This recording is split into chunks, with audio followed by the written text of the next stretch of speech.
We've got some breaking news to bring you right now. The market's opening right now, the bell sounding to some good news out of the Middle East. Following that ceasefire agreement between Israel and Lebanon, now Iran's foreign minister has just announced the Strait of Hormuz is fully open for the duration of the truce. President Trump, later confirmed the news on social media, thanking Iran. That announcement already sending oil prices plummeting, while U.S. stocks are now set to open higher. Let's get right to NBC News International correspondent Matt Bradley, who is in Tel Aviv, Israel. So, Matt, what are we learning about the Strait of Hormuz and these new developments this morning?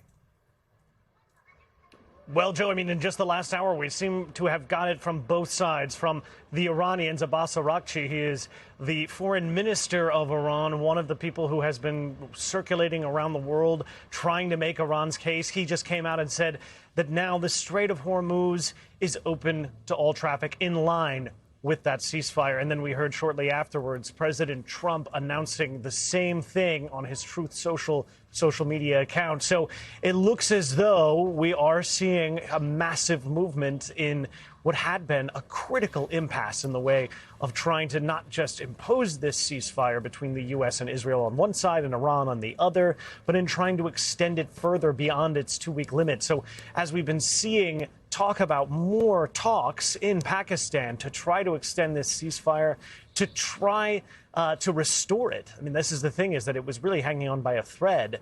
Now it looks as though with the Strait open, with now the ceasefire in Lebanon, north of where I am here, it looks as though the ceasefire can proceed with all parties' agreement, and that is going to be crucial going forward. And Matt, where do the negotiations then stand? Because we know the president had said previously the U.S. and Iran were very close to a deal. What has to happen to try and bring an end to this conflict?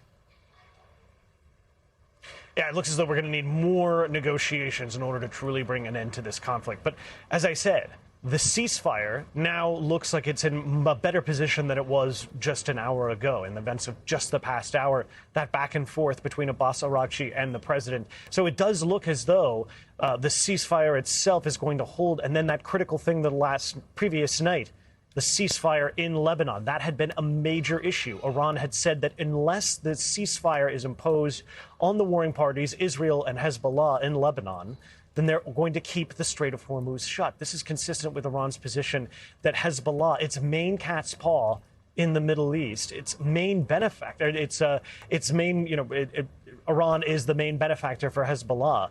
That really just shows that Hezbollah and Iran are so close together, and that this front, north of where I am here, is critical to the bigger picture.